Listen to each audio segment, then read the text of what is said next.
లోకి వరుణ్ అనే ఒక కుర్రాడు ఎంట్రీ ఇస్తాడు. అతనెవరో కాదు, ఆ ఏరియా ఐజీ గీతా ప్రభాకర్ కొడుకు. ఒక క్యాంప్ లో మన హీరో పెద్ద కూతురు అంజు బాత్రూమ్ లో స్నానం చేస్తుంటే వరుణ్ దొంగతనంగా వీడియో తీసి బ్లాక్మెయిల్ చేయడానికి వీళ్ళ ఇంటికి వస్తాడు. ఆ వీడియో డిలీట్ చేయమని అంజు ఆమె తల్లి రాని బ్రతిమలాడుతున్న వాడు వినడు. ఆ పెనుగులాటలో ఆత్మరక్షణ కోసం వాళ్ళు కొట్టిన దెబ్బకి వరుణ్ అక్కడికక్కడే చనిపోతాడు. ఆ సీన్ లో family sentiment and pain next లెవెల్లో ఉంటుంది. ఈ విషయం తెలుసుకున్న జాజుకుట్టి తన ఫ్యామిలీని కాపాడుకోవడానికి రంగంలోకి దిగుతాడు. ఇక్కడే మన హీరో తన సినిమా నాలెడ్జ్ మొత్తాన్ని వాడి ఒక మాస్టర్ మైండ్ లా మారిపోతాడు. వరుణ్ బాడీని మాయం చేసి ఆ మర్డర్ జరిగిన రోజు తమ ఫ్యామిలీ అంతా అసలు ఊర్లోనే లేనట్లు ఒక పక్క ఫేక్ స్టోరీని క్రియేట్ చేస్తాడు. బస్ టికెట్స్, రెస్టారెంట్స్ బిల్స్ తో సహా ప్రతిదీ ప్లాన్ చేస్తాడు. పోలీసులు వీళ్ళ ఫ్యామిలీని ఎంత టార్చర్ చేసినా చిన్న పిల్లను కొట్టినా కూడా ఒక్క నిజం బయటపడదు. ఆ వరుణ్ బాడీని జార్జికుట్టి ఎక్కడో కాదు, కొత్తగా కడుతున్న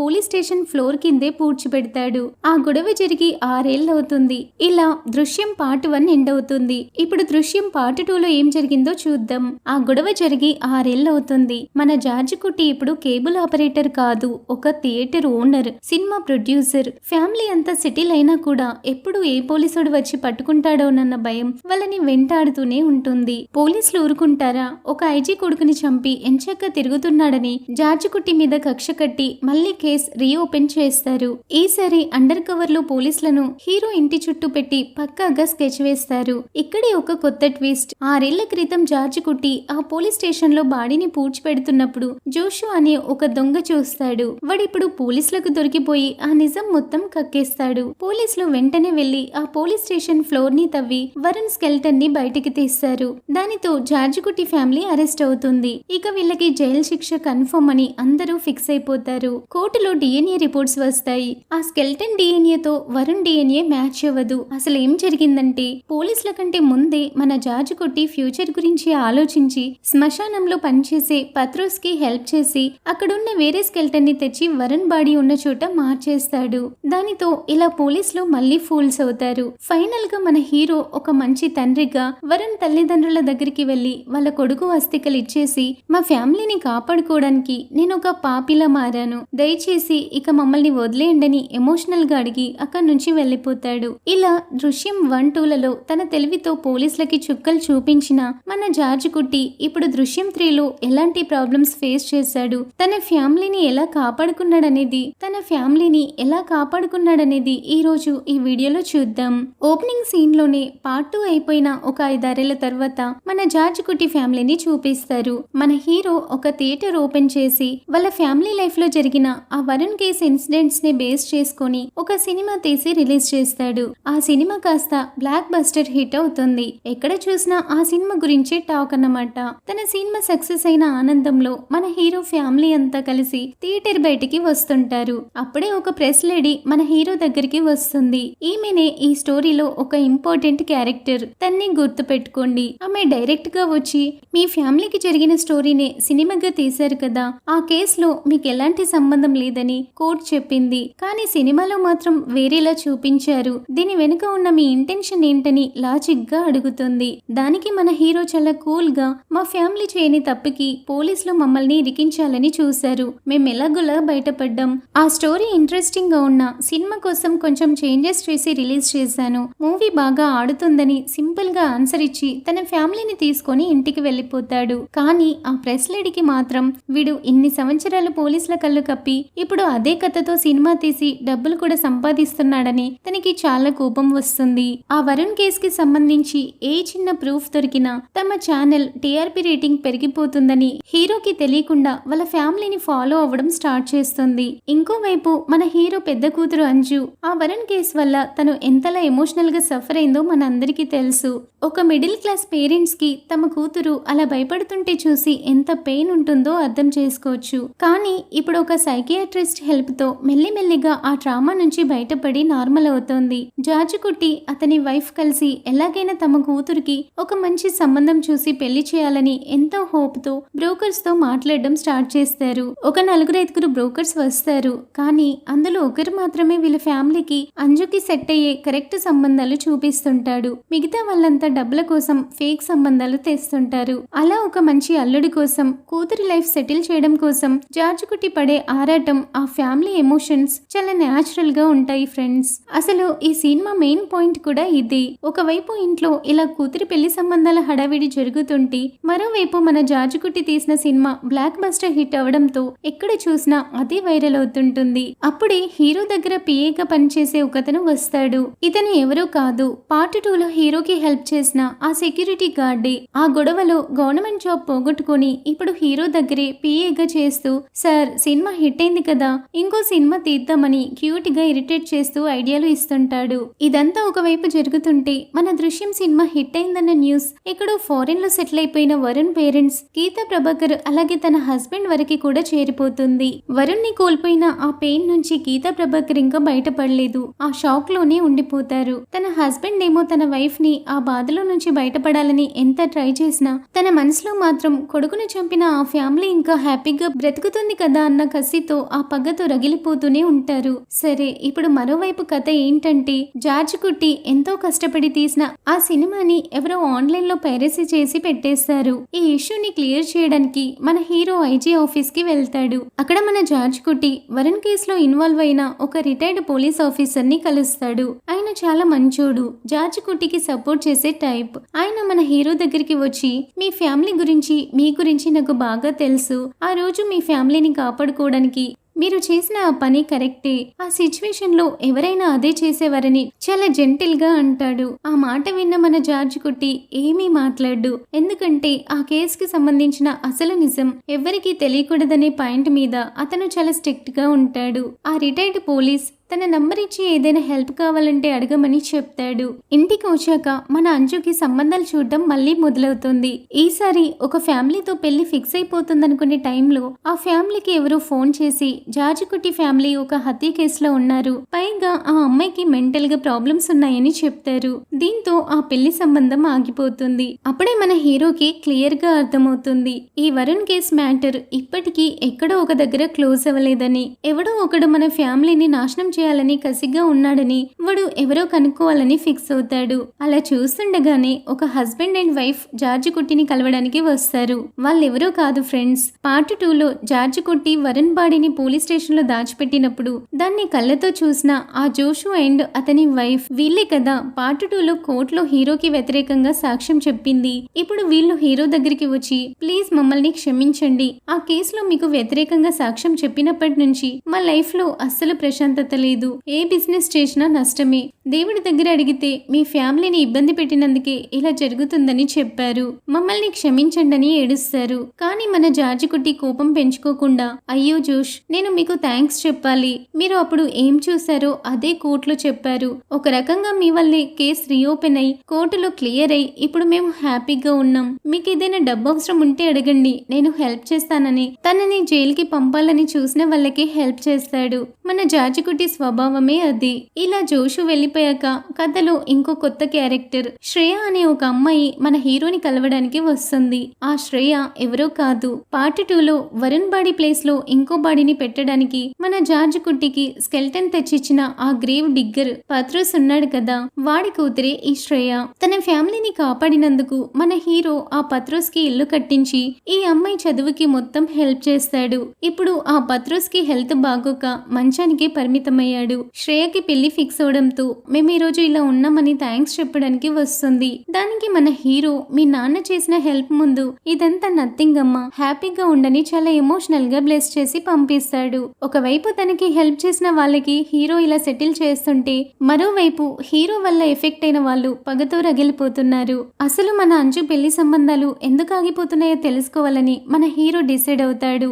లాస్ట్ గా కాల్ చేసిన ఆ మిస్టీరియస్ నంబర్ ని తీసుకొని ఐజీ ఆఫీస్ లో తనకి తెలిసిన ఆ రిటైర్డ్ పోలీస్ కి ఇచ్చి ట్రేస్ చేయిస్తాడు. ఇక్కడే వస్తుంది ఫ్రెండ్స్ అసలైన ట్విస్ట్. ఆ నంబర్ ఎవరిదో కాదు, మన హీరో దగ్గరే పేగా పనిచేస్తున్న ఆ పాత సెక్యూరిటీ గార్డుదే అని తెలుస్తుంది. అంతే, ఇక మన హీరో డైరెక్ట్ గా వాడి ఇంటికి వెళ్లి కోపంతో, నా పక్కనే ఉండి నాకు ద్రోహం చేస్తావా, నా కూతురి లైఫ్ ఎందుకురా నాశనం చేస్తున్నావని అరుస్తాడు. అప్పుడే ఆ పిఏ వైఫ్ ఎంట్రీ ఇచ్చి మన హీరోకి మైండ్ బ్లాక్ అయ్యే ఒక డైలాగ్ కొడుతుంది. నువ్వేమైనా మంచివాడివా జార్జికుట్టి, నీ ఫ్యామిలీ ఫ్యామిలీని కాపాడుకోవడానికి గవర్నమెంట్ జాబ్ చేసుకుంటున్న నా హస్బెండ్ ని ఇలా చేశావు.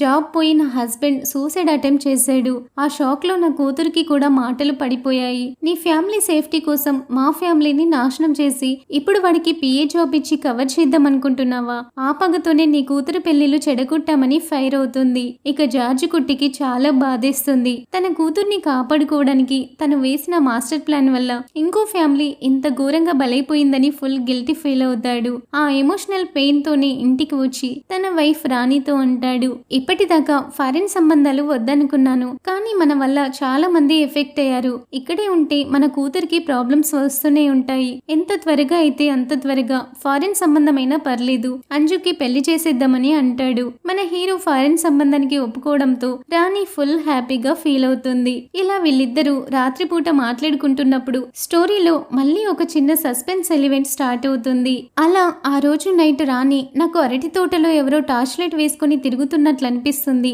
కాసేపటికే జీప్ సౌండ్ కూడా వచ్చిందని చెప్పగానే మన జార్జి కుట్టి మైండ్ లో గంట మోగుతుంది.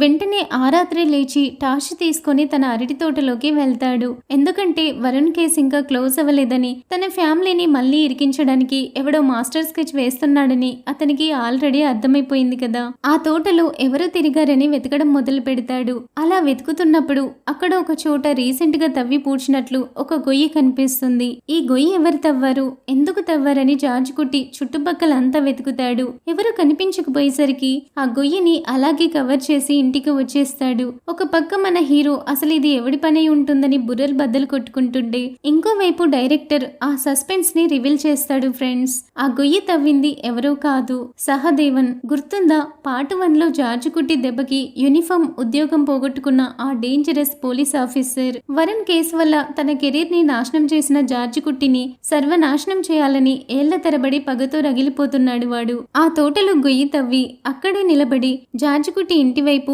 ఒక విలనికి లుక్కిస్తాడు. అయితే ఈ సహదేవని ఎందుకు ఆ తోటలో గొయ్యి తవ్వడనేది ముందు ముందు తెలుస్తుంది. కానీ ఇన్ని రోజులు వాడికి సపోర్ట్ చేస్తూ జార్జి కుట్టి వెంటే ఒక నీడల ఫాలో అవుతూ వాడికి ఇన్ఫర్మేషన్ ఇస్తున్న ఇంకో క్యారెక్టర్ ఉంది. అదెవరో తెలుసా? ఓపెనింగ్ సీన్ లో మన హీరోని ఇంటర్వ్యూ చేసిన ఆ ప్రెస్ లేడీ. ఆ లేడీ ఎవరో కాదు ఫ్రెండ్స్, సహదేవన్ ఒక్కగానొక్క కూతురు. నాన్న ఉద్యోగం పోవడానికి కారణమైన ఆ జార్జి కుట్టిని మన ఛానల్ టీఆర్పీ పెంచుతానని ఆ ఛానల్ వాళ్ళతో చెప్పి కావాలని హీరో ఫ్యామిలీని టార్గెట్ చేస్తుంది. అలా తండ్రి కూతుళ్ళిద్దరు కలిసి పక్కాగా స్కెచ్ వేశారు. కానీ వాళ్ళ స్కెచ్ గురించి మన మాస్టర్ మైండ్ జార్జి కుట్టికి ఎప్పుడో అర్థమైపోయింది. ఎవడో తన ఫ్యామిలీని ఫాలో అవుతున్నాడని సైలెంట్ గా వాడు ఎవరా అని ట్రేస్ చేస్తే ఈ సహదేవన్ అండ్ అతని కూతురని తెలుస్తుంది. అంతే, డైరెక్ట్ గా సహదేవన్ దగ్గరికి వెళ్లి ఒక సాలిడ్ వార్నింగ్ ఇస్తాడు హీరో. చూడు సహదేవన్, ఇప్పుడు నువ్వు పడుతున్న కష్టాలకి కారణం నువ్వే. నీ వల్ల అయిన దానికి నేను నా ఫ్యామిలీ ఏ రకంగానూ బాధ్యులం కాదు. కానీ నా వల్ల నీకు ఇలా అయిందని నా ఫ్యామిలీని టార్గెట్ చేస్తే మాత్రం బాగుండదని వార్నింగ్ ఇస్తాడు. దానికి ఆ తండ్రి కూతుర్లు కూడా ఏమాత్రం తగ్గకుండా నీ వార్నింగ్ కి భయపడటానికి మేం పిరికి వాళ్ళం కాదు. మా ఫ్యామిలీ ఈ స్థితిలో ఉండడానికి కారణం నువ్వే. నిన్ను నీ ఫ్యామిలీని ఎట్టి పరిస్థితుల్లోని వదిలిపెట్టమని రివర్స్ లో కౌంటర్ ఇస్తారు. ఈ సీన్ తర్వాత మన జార్జి కుట్టికి అర్థమైపోతుంది ఇక్కడుంటే తన కూతురు లైఫ్ రిస్క్ లో పడుతుందని. ఎలాగైనా అంజుకి ఫారెన్ సంబంధం చూసి పెళ్లి చేసి పంపించేసేయాలని డిసైడ్ అయిపోతాడు. అప్పుడే దుబాయ్ లో బిజినెస్ చేస్తున్న ఒక మంచి సంబంధం వస్తుంది. ఆ పిల్లాడి ఫ్యామిలీని ఇంటికి పిలిపించి మాట్లాడతాడు. పిల్లాడు చాలా మంచోడు. వాళ్ళ ఫ్యామిలీ బ్యాక్గ్రౌండ్ కూడా చాలా డీసెంట్ గా ఉంటుంది. వాళ్ళ ఇంటికి కూడా వెళ్లి చూసి వస్తారు జార్జి కుట్టి ఫ్యామిలీ. వీళ్ళైతేనే తన కూతుర్ని కళ్ళలో పెట్టి చూసుకుంటారు. పైగా అంజు ఫారెన్ లో సేఫ్ గా ఉంటుందని ఫుల్ హ్యాపీగా ఫీల్ అయి ఎట్టి పరిస్థితుల్లో ఈ పెళ్లి చేసేయాలని పెళ్లి పనులు స్పీడప్ చేస్తారు. కానీ ఈ సహదేవన్ ఊరుకుంటాడా? జార్జి కుట్టి కూతురు పెళ్లి చెడగొట్టి వరుణ్ కేసుని మళ్ళీ ఓపెన్ చేయించి వాళ్ళ ఫ్యామిలీని జైలుకు పంపాలని ఫిక్స్ అయ్యాడు. దానికోసం వాడు ఫస్ట్ వేసిన స్టెప్ అంజుకి ట్రీట్మెంట్ ఇచ్చిన ఆ సైకియాట్రిస్ట్ దగ్గరికి వెళ్తాడు. వెళ్లి డాక్టర్ గొంతు పట్టుకుని బెదిరించి అంజుకి సంబంధించిన మెడికల్ రిపోర్ట్స్ అన్ని లాక్కుంటాడు. ఇది ఒకటైతే వాడి నెక్స్ట్ టార్గెట్ హీరోకి స్కెల్టన్ ఇచ్చిన ఆ పత్రోస్ ఉన్నాడు కదా, అతని దగ్గరికి కూడా వెళ్తాడు. పత్రోస్ కి హెల్త్ బాలేక పడక మీదే ఉంటాడు. ఆ సహదేవన్ గాడు వెళ్లి పత్రోస్ ని వాడు కూతురు శ్రేయ గొంతు పట్టుకుని చంపేస్తానని బెదిరించి ఆ బాడీ మార్చిన విషయాల గురించి ఎవిడెన్స్ కలెక్ట్ చేసుకుంటాడు. ఫస్ట్ ఆ సైకియాట్రిస్ట్ డాక్టర్, ఇప్పుడు ఈ పత్రోస్ ఫ్యామిలీ, వీళ్ళిద్దరూ జార్జి కుట్టికి చాలా క్లోజ్. వాళ్ళని బెదిరించి హీరోకి వ్యతిరేకంగా ప్రూఫ్స్ రెడీ చేస్తున్నాడు. ఈ విషయం శ్రేయ భయపడుతూ ఫోన్ చేసి జార్జి కుట్టికి చెప్తాడు. చెప్తుంది. దానికి మన హీరో చాలా కూల్ గా మీరు అస్సలు టెన్షన్ పడకండి, ముందు వెళ్లి పోలీసులకి కంప్లైంట్ ఇవ్వండి అని చెప్తాడు. శ్రేయ వెళ్లి ఐజీ ఆఫీస్ లో కంప్లైంట్ ఇస్తుంది. అక్కడ ఐజీ గారు ఎవరంటే పార్ట్ 2లో వరుణ్ తల్లి గీతా ప్రభాకర్ కోసం ఈ కేసుని రీఓపెన్ చేసి జార్జ్ కుట్టిని లోపల వేయాలని ట్రై చేసిన ఐజీ థామస్ కి జార్జ్ కుట్టి గురించి బాగా తెలుసు. తన ఫ్యామిలీ కోసం వాడు ఏ ఎక్స్ట్రీమ్ కైనా వెళ్తాడని అర్థమైపోయిన థామస్ వెంటనే ఈ సహదేవన్ ని ఆఫీస్ కి పిలిపిస్తాడు. ఏమయ్యా సహదేవన్, వరుణ్ కేస్ ఎప్పుడో క్లోజ్ అయిపోయింది, దాన్ని మళ్ళీ ఎందుకు తవ్వుతున్నావు? నువ్వు ఎన్నిసార్లు తవ్వినా వరుణ్ డెడ్ బాడీ దొరికినంత వరకు జార్జ్ కుట్టిని ఎవరూ ఏమీ పీకలేరు. పైగా నువ్వు సస్పెండ్ అయిన ఆఫీసర్వి, వెళ్ళి ఒక ఆడపిల్లని బెదిరిస్తావా అని గట్టిగా వార్నింగ్ ఇస్తాడు. ఇక్కడే ఫ్రెండ్స్ అసలైన మైండ్ బ్లాంక్ అయ్యే ట్విస్ట్ రివీల్ అవుతుంది. ఆ సహదేవన్ మాట్లాడుతూ సార్ దీని వెనుక నేనొక్కడినే లేనంటాడు. అప్పుడే అక్కడికి ఒక వ్యక్తి ఎంట్రీ ఇస్తాడు. అతనెవరో కాదు, ఫారెన్ లో ఉంటున్న వరుణ్ వాళ్ళ నాన్న ప్రభాకర్. పార్ట్ 1 అండ్ పార్ట్ 2 రెండింటిలోనూ ప్రభాకర్ చాలా సైలెంట్ గా సాఫ్ట్ గా ఉండే ఒక తండ్రి కదా. కానీ ఈ పార్ట్ 3కి మెయిన్ విలన్ అతనే అన్నమాట. అతని డైరెక్షన్ లోనే ఈ సహదేవన్ వడి కూతురు మన హీరోని ఫాలో అయి ఈ స్కెచ్ అంతా వేసింది. అసలు ప్రభాకర్ ఎందుకు ఇంత సైకోలా మారాడు? కొడుకును పోగొట్టుకున్న బాధలో వీళ్ళు ఫారెన్ వెళ్లిపోయారు. ఆ బాధ నుంచి గీత ప్రభాకర్ ఇంకా బయటపడలేదు. దాదాపు పిచ్చిదానిలా మారిపోయి ఒకే గదిలో కూర్చొని ఏడుస్తూ ఉంటుంది. కొడుకు చనిపోయాడు, భార్యకి పిచ్చి పట్టింది. కానీ వీళ్ళని నాశనం చేసిన జార్జ్ కుట్టి ఫ్యామిలీ మాత్రం అదే మర్డర్ స్టోరీతో ఏకంగా సినిమా తీసుకొని మరి హ్యాపీగా బ్రతుకుతున్నారు. ఇది చూసి ప్రభాకర్ రక్తం మరిగిపోతుంది. నా కొడుకును చంపిన ఆ అంజుని, దాన్ని కాపాడుతున్న ఆ జార్జ్ కుట్టిని లోపల వేయకుండా వదలను. దీనికి మీరు నాకు హెల్ప్ చేయాలని ఐజీ థామస్ ని అడుగుతాడు ప్రభాకర్. దానికి థామస్, సార్ మీరు చెప్పేది కరెక్టే, కానీ బాడీ దొరకకుండా మేమేం చేయలేం. మీకు ఇంకో నిజం చెప్తాను వినండి సార్. అసలు వరుణ్ బాడీ ఇక జీవితంలో దొరకదని అంటాడు. ఎందుకు దొరకదో తెలుసా ఫ్రెండ్స్? ఇక్కడ థామస్ చెప్పే రీజన్ వింటే మీకు గూస్ బంప్స్ వస్తాయి. వరుణ్ కేసు క్లోజ్ అయ్యాక కూడా పోలీసులు జార్జ్ కుట్టిని ఫాలో అయ్యారట.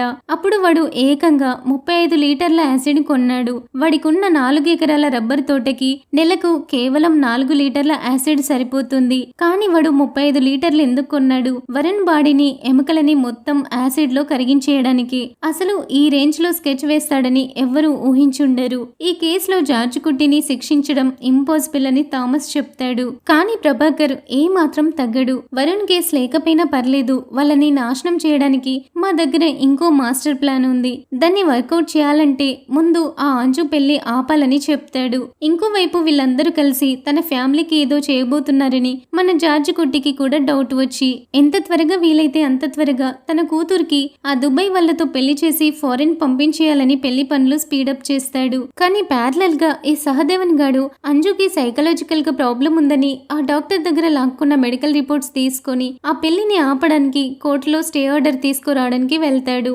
ఒక పక్క కోర్టులో, ఇంకో పక్క చర్చ్ లో రెండు ప్యారలల్ గా జరుగుతుంటాయి. అయితే మన జార్జ్ కుట్టి ఎప్పుడో ముందే తన లాయర్ ని రెడీ చేసి పెట్టాడు. ఆ లాయర్ కోర్టులో వాదిస్తూ, యువర్ ఆనర్, అంజు ఇప్పుడు పూర్తిగా క్యూర్ అయిపోయింది. ఇన్ని సంవత్సరాల తర్వాత ఈ కేసుని రీఓపెన్ చేయాలనడం వెనుకున్న ఒకే ఒక్క టార్గెట్ జార్జ్ కుట్టి ఇంట్లో జరుగుతున్న ఈ శుభకార్యాన్ని, అంజు పెళ్లిని ఆపడమే. దయచేసి దీనికి పర్మిషన్ ఇవ్వొద్దని ఫైర్ అవుతాడు. కట్ చేస్తే ఇక్కడ చర్చిలో మన జార్జ్ కుట్టి కూతురు పెళ్లి హడావిడిలో ఉంటాడు. కానీ వాడి కళ్ళు మాత్రం బయటే ఉంటాయి. ఎందుకంటే ఒకవేళ కోర్టు నుంచి అరెస్ట్ ఆర్డర్ వస్తే చుట్టుముట్టడానికి చర్చ్ బయటే పోలీస్ వ్యాన్ రెడీగా ఉంటుంది. ఎప్పుడు ఏమవుతుందో, ఎప్పుడు వచ్చి తనని తన కూతుర్ని అరెస్ట్ చేస్తారు అని లోపల ఒకటే టెన్షన్. కానీ కోర్టులో మన లాయర్ ఇచ్చిన వాదనకి జడ్జి కన్విన్స్ అయిపోయి ముందు ఆ పెళ్లి జరగనివ్వండి, ఒక వారం తర్వాత ఈ కేసు సంగతి చూద్దామని ఆర్డర్ ఇస్తాడు. అమ్మయ్య, ఒక పెద్ద గంటం గడిచిందని జార్జ్ కుట్టి ఊపిరి పీల్చుకొని ఎంతో గ్రాండ్ గా తను అనుకున్న ఆ దుబాయ్ వాళ్ళతో తన కూతురు పెళ్లి చేసేస్తాడు. ఆ రోజు నైటే పెళ్లి కూతురు పెళ్లి కొడుకు ఇద్దరు హనీమూన్ కోసం ఒక ప్రైవేట్ రిసార్ట్ కి వెళ్తారు. ఇక్కడే ఫ్రెండ్స్ ఈ సినిమాకి అసలైన మైండ్ బ్లాంక్ అయ్యే ట్విస్ట్ ఉంది. కూతురికి ఫారెన్ సంబంధం చేసి పంపించేస్తే అంతా సెట్ అయిపోతుందని మన జార్జ్ కుట్టి అనుకున్నాడు కదా. కానీ అసలు ఆ ఫారెన్ పెళ్లి చేయాలనే థాట్ మన జార్జ్ కుట్టికి వచ్చేలా చేసిందే వరుణ్ వాళ్ళ నాన్న, మెయిన్ విలన్ ప్రభాకర్. వాడి మాస్టర్ ప్లాన్ వింటే బుర్ర పాడైపోతుంది. జార్జ్ కుట్టి ఇంటికి వచ్చిన ఆ బ్రోకర్స్ అందరినీ పంపించిందే ఈ ప్రభాకర్. అందులో ఒక బ్రోకర్ ని మాత్రం నమ్మకంగా అనిపించేలా సెట్ చేసి పంపించాడు. జార్జ్ కుట్టి చాలా మంచోడని నమ్మి ఏ ఫారెన్ వాళ్ళకైతే తన కూతుర్నిచ్చి పెళ్లి చేశాడో వాళ్ళు ఒక పెద్ద సెటప్. దుబాయ్లో బిజినెస్ లాస్ అయిపోయి రోడ్డున పడ్డ వాడికి డబ్బులిచ్చి వాడి అప్పులు తీర్చి ఈ పెళ్లికి ఒప్పించింది ఈ ప్రభాకరే. అసలు వీళ్ళ టార్గెట్ ఏంటంటే హనీమూన్ కోసం ఆ ప్రైవేట్ రిసార్ట్ కి వెళ్లారు కదా, అక్కడ వాడు అంజుకి మత్తు మందిచ్చి పడుకోబెట్టేస్తాడు. అప్పుడు ఆ విలన్ సహదేవన్ గాడు అక్కడికి ఎంట్రీ ఇస్తాడు. అంజు పడుకున్న ఆ రూమ్ అంతా రక్తం చెల్లి కింద ఒక కత్తి పడేసి ఆ కొత్త పెళ్లి కొడుకును అక్కడి నుండి తప్పించేస్తారు. అంటే అంజు తనకున్న మెంటల్ ప్రాబ్లం వల్ల తన మొగుణ్ణి తనే పొడిచి చంపేసి బాడీని ఎవరికి దొరకకుండా దాచేసిందని ఒక ఫేక్ క్రైమ్ సీన్ క్రియేట్ చేస్తారు. సేమ్ వరుణ్ కి ఏం జరిగిందో ఇక్కడ కూడా అదే రిపీట్ అయిందని కేసు ఓపెన్ చేసి జార్జ్ కుట్టి ఫ్యామిలీని జీవితాంతం జైల్లో మగ్గిపోయేలా చేయడమే వీళ్ళ మాస్టర్ ప్లాన్. అంతా పక్కాగా సెట్ చేసి ఆ సహదేవన్ గాడు రాత్రికి రాత్రే మన జార్జ్ కుట్టికి వీడియో కాల్ చేస్తాడు. ఏంట్రా జార్జ్ కుట్టి, నీ కూతురికి ఫారెన్ సంబంధం చేశానని సంబరపడుతున్నావా? ఇదిగో ఇక్కడ నీ కూతురు పరిస్థితి చూడని కెమెరా తిప్పుతాడు. చూస్తే బెడ్ మీద అంజు స్పృహ లేకుండా పడి ఉంటుంది. రూమ్ నిండా రక్తం మరకలు. మీ ఫ్యామిలీ అంతా ఇక జైలుకి రాని ఫోన్ కట్ చేస్తాడు. అది చూసి జార్జ్ కుట్టి గుండె ఆగిపోయినంత పని అవుతుంది. ప్రాణం అరచేతిలో పెట్టుకుని వెంటనే ఆ రిసార్ట్ కి పరిగెడతాడు. హీరో వెళ్లే టైంకి పోలీసులు ఎంట్రీ ఇచ్చే టైంకి కరెక్ట్ గా సింక్ అవుతుంది. లోపలికి వెళ్లి చూస్తే అంజు ఇంకా మత్తులోనే ఉంటుంది. వెంటనే తన్ని హాస్పిటల్ కి తీసుకెళ్తారు. అంతే ఫ్రెండ్స్, ప్రభాకర్ వేసిన స్కెచ్ పక్కాగా వర్కౌట్ అయిపోయిందని అందరూ అనుకుంటారు. కానీ ఇక్కడే మన డైరెక్టర్ తన క్లైమాక్స్ ట్విస్ట్ తో ఆడియన్స్ మైండ్ బ్లాక్ చేస్తాడు. ఆ ఫారెన్ అబ్బాయిని తప్పించి అంజుని వాడిని చంపేసిందని కేసు ఇరికించాలనేది ప్రభాకర్ ప్లాన్ కదా. కానీ ఈ సైకో సహదేవన్ గాడు కేసుని ఇంకా స్ట్రాంగ్ చేయాలని ఇంకో మాస్టర్ ప్లాన్ వేశాడు. మన హీరో ఇంటి వెనకాల అరటి తోటలో వాడు ఒక గొయ్యి తవ్వి ఉంచాడు కదా, ఆ గొయ్యి ఎందుకంటే ఆ ఫారెన్ అబ్బాయిని నిజంగానే చంపేసి ఆ బాడీని అక్కడే పూడ్చిపెట్టాలని వాడి అసలు ప్లాన్. బాడీ దొరికితే అంజు మీద కేసు ఇంకా స్ట్రాంగ్ అవుతుందని వాడి కసి. కానీ మన జార్జ్ కుట్టి మాస్టర్ మైండ్ ముందు వీడి ప్లాన్స్ పనిచేస్తాయో ఫ్రెండ్స్? వాడు ఖచ్చితంగా తోట దగ్గరికి వస్తాడని ముందే గెస్ట్ చేసిన మన హీరో వాడు వచ్చేసరికి అక్కడ సైలెంట్ గా వెయిట్ చేస్తుంటాడు. సహదేవన్ ఆ ఫారెన్ అబ్బాయిని చంపడానికి రాగానే చీకట్లో నుంచి మన హీరో మాస్ ఎంట్రీ ఇస్తాడు. తన కూతురి జీవితంతో ఆడుకోవాలనుకున్న ఆ సహదేవన్ని గాలిలో ఎగిరి తన్నాడు. వన్నే బొక్కలెరిగిపోయి బుర్ర పగిలిపోయేలా కొట్టి వాడి చేతి ప్రభాకర్ వేసిన స్కెచ్ మొత్తం వాంగ్మూలం తీసుకుంటాడు. ఆ దెబ్బలకి భయపడిపోయి ఆ ఫారెన్ పిల్లాడు అక్కడి నుంచి పారిపోతాడు. ఇక్కడే మన జార్జ్ కుట్టి ఇంకో ఊహించని ఎలివేషన్ దాచిపెట్టాడు. ప్రభాకర్ ప్లాన్ ప్రకారం రిసార్ట్ లో అంజు తన మెంటల్ కండిషన్ వల్ల తన మొగుణ్ణి తనే చంపేసిందని బ్లేమ్ చేయాలనుకున్నారు కదా. ఆ ప్లాన్ ని బ్రేక్ చేయడానికి మన హీరో ఒక తండ్రిగా ఎవరూ చేయలేని ఒక హార్ట్ టచింగ్ డిసిషన్ తీసుకుంటాడు. తన కూతుర్ని ఆ మర్డర్ బ్లేమ్ నుంచి కాపాడటానికి వేరే దారి లేక ప్రాణానికి ప్రాణంగా ప్రేమించే తన కూతుర్ని తనే స్వయంగా కొడతాడు. ఆమె ఒంటి మీద గాయాలు చేసి ఇదంతా సహదేవన్ చేసిన అటాక్ లాగా సీన్ క్రియేట్ చేస్తాడు. ఈ సీన్ చూస్తుంటే మనకు ఫ్యామిలీ సెంటిమెంట్ తో కన్నీళ్లాగవు ఫ్రెండ్స్.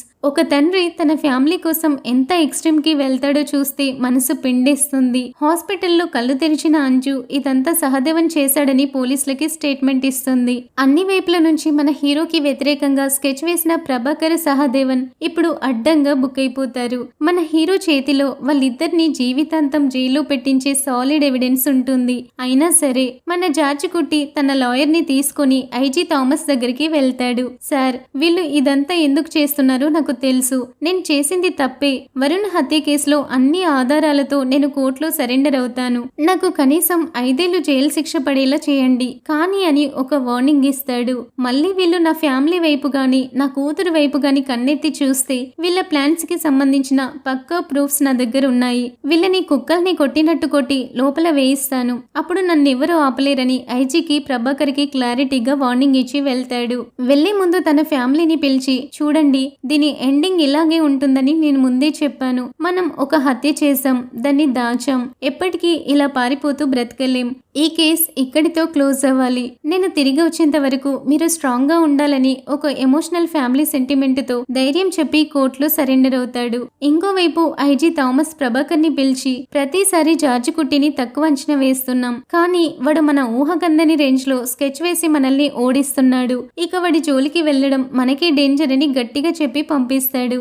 అయితే జార్జ్ కుట్టి లాయర్ కి ఒక డౌట్ వస్తుంది. జార్జ్, నీ దగ్గర వాళ్ళని లోపల వేసే ప్రూఫ్స్ ఉన్నాయి కదా, మళ్ళీ నువ్వెందుకు సరెండర్ అవుతున్నావని అడుగుతాడు. దానికి మన హీరో ఇచ్చే రిప్లైస్ కి థియేటర్స్ లో చప్పట్లు పక్కా ఫ్రెండ్స్. నాకు వాళ్ళంటే భయం లేదు సార్, నన్ను చూస్తేనే నాకు భయంగా ఉంది. నా ఫ్యామిలీని కాపాడుకోవడానికి ప్రాణంగా చూసుకుని నా కూతుర్ని గాయపరిచేంత ఎక్స్ట్రీమ్ కి వెళ్ళిపోయాను. నాలోని ఆ మృగాన్ని ఆపాలి. ఈ స్టోరీ ఇక్కడితో ముగిసిపోవాలని చెప్పి కోర్టు మెట్లెక్కుతాడు. అలా వరుణ్ కేసు ముగుస్తుంది. కానీ సీన్ కట్ చేస్తే ఫారెన్ లో ఉన్న ప్రభాకర్ తన వైఫ్ గీత దగ్గరికి వెళ్లి జార్జ్ కుట్టి సరెండర్ అయిన న్యూస్ టీవీలో చూపిస్తాడు. ఇప్పుడు నీకు శాంతించిందా అని అడుగుతాడు. అప్పుడు ఆ గీతా ప్రభాకర్ వాడి వైపు చూసి, వీడు జైలుకి వెళ్తే కేసు ముగిసినట్టు కాదు, నా కొడుకుని చంపిన ఆ అంజు తనే అసలు నేరస్తురాలు, తను జైలుకి వెళ్లే వరకు ఈ కేసు క్లోజ్ అవ్వదని ఒక భయంకరమైన ఎక్స్ప్రెషన్ ఇస్తుంది.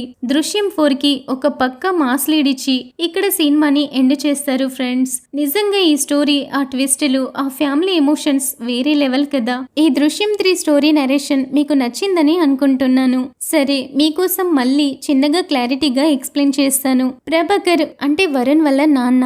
ఆ పోలీస్ సహదేవన్ ప్లాన్ ఏంటంటే అంజు పెళ్లి చేసుకున్న ఆ కొత్త పిల్లాడిని అక్కడ నుండి తప్పించేసి ఆ రిసార్ట్ రూమ్ నిండా రక్తం చెల్లి అంజుకున్న మెంటల్ ప్రాబ్లం వల్ల తన మొగుణ్ణి తనే పొడిచి చంపేసిందని ఒక ఫేక్ ఎవిడెన్స్ క్రియేట్ చేయడం, దానితో అంజుని జైలుకి పంపించాలన్నది వాళ్ళ మెయిన్ టార్గెట్. కానీ ఆ సహదేవన్ గాడు ఇంకో అడుగు ముందుకేసి ఆ పెళ్లి కొడుకుని నిజంగానే చంపేసి మన హీరో అరటి తోటలో పూడ్చిపెట్టాలని చూస్తాడు. కానీ మన జార్జ్ కుట్టి మాస్టర్ మైండ్ ముందు వాడెంత ముందే అక్కడికి చేరుకున్న మన హీరో గాలిలో ఎగిరి తన్నాడు కదా. సహదేవన్ గాడి బుర్ర పగిలిపోయేలా కొట్టి వాడి ప్లాన్ మొత్తం వాడి నోటితోనే రికార్డ్ చేసుకుంటాడు. ఆ గ్యాప్ లో పెళ్లి కొడుకు అక్కడి నుంచి ఎస్కేప్ అవుతాడు. అసలు ఆ రిసార్ట్ లో అంజుని అంత దారుణంగా కొట్టింది సాక్షాత్తు మన జార్జ్ కుట్టి. తన కూతురు మర్డర్ కేసులో ఇరుక్కోకూడదంటే తనే ఒక విక్టిమ్ అవ్వాలి. అందుకే అతని గుండెని రాయి చేసుకుని కన్న కూతుర్ని తన చేతులతోనే రక్తం వచ్చేలా కొట్టి మత్తులో పడిస్తాడు. అంజు హాస్పిటల్లో స్పృహలోకి వచ్చి నన్ను సహదేవన్ గడే కొట్టాడని పోలీసులకి చెప్తుంది. దీంతో విలన్స్ అడ్డంగా బుక్ అయిపోతారు. హీరో దగ్గర విలన్స్ ప్లాన్ చేసిన వీడియో ఎవిడెన్స్ పక్కాగా ఉన్నా కూడా డైరెక్ట్ గా ఐజీ దగ్గరికి వెళ్లి సరెండర్ అవుతాడు. ఎందుకంటే నా ఫ్యామిలీని కాపాడుకోవడానికి నేనే ఒక రాక్షసుడిగా మారిపోతున్నాను. కన్న కూతుర్ని కొట్టేంత క్రూరంగా తయారయ్యానని ఫీల్ అయి ఆ గిల్ట్ తో సరెండర్ అవుతాడు. వెళ్తూ వెళ్తూ నా ఫ్యామిలీ జోలికి వస్తే మీ అందరి ఎవిడెన్స్ బయట పెడతా, లోపల కుళ్ళిపోతారని ఐజీకి ప్రభాకర్ కి ఒక రేంజ్ లో ఎలివేషన్ వార్నింగ్ ఇచ్చి వెళ్తాడు. హీరో జైలుకి వెళ్లిపోయాడు కదా, ఇక అంతా సెట్ అనుకుంటే లాస్ట్ లో వరుణ్ వల్ల అమ్మ గీత టీవీలో న్యూస్ చూస్తూ ఒక సైకో లుక్ ఇస్తుంది. జార్జ్ కుట్టి లోపలికి వెళ్తే సరిపోదు, నా కొడుకును చంపింది ఆ అంజు, అది జైలుకి వెళ్లే వరకు ఈ ఆట ముగియదని చెప్తుంది. అంతే మావా, ఈ ఒక్క డైలాగ్ తో ఆడియన్స్ కి గూస్ బంప్స్ తెప్పిస్తూ దృశ్యం 4 కి పక్కా లీడ్ ఇచ్చి సినిమాని ఎండ్ చేశారు. నా ఎక్స్ప్లెనేషన్ నచ్చితే ఇప్పుడే లైక్ చేసి షేర్ చేయండి. నా ఛానల్ ని సబ్స్క్రైబ్ చేసుకోండి. Thank you for watching.